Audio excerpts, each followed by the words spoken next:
Bapeda Kota Denpasar menggelar musyawarah perencanaan pembangunan daerah, rencana kerja pemerintah daerah Kota Denpasar tahun 2017. Musrenbangda yang dibuka Wakil Wali Kota Denpasar I Gusti Ngurah Jaya Negara berlangsung selama 3 hari.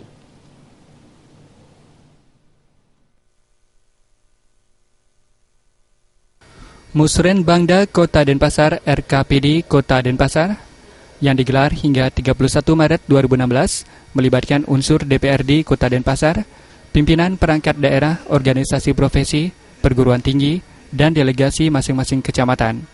Ketua Panitia, Gusti Agung Putu Ratnata menyampaikan, Musrenbangda merupakan proses lanjutan pelaksanaan forum perangkat daerah dan konsultasi publik yang telah dilaksanakan beberapa minggu lalu.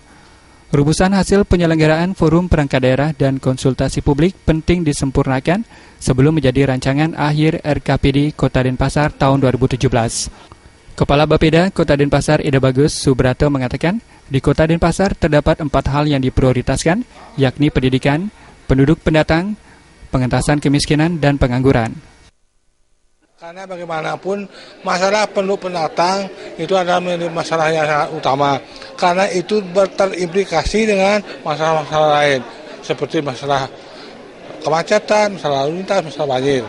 Oleh karena itu, dalam Musren tahun 2017 ini, masalah penduduk pendatang ini menjadi perhatian yang serius.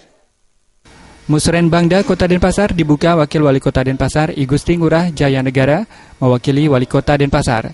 Dalam sambutannya, Wali Kota meminta melalui Musrenbangda ini dapat memberikan pemikiran inovatif dan kreatif sehingga rencana kerja pembangunan daerah Kota Denpasar dapat memberikan kontribusi dan manfaat bagi kesejahteraan masyarakat Denpasar. Jaya Negara menambahkan, pada tahun 2017 ada beberapa anggaran yang perlu diprioritaskan untuk pembangunan Pasar Badung dan pengelolaan sampah di TPA Suwong.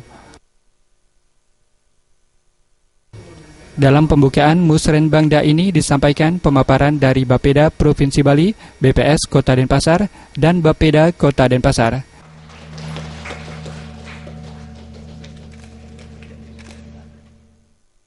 Parawidya dan Suta, Bali.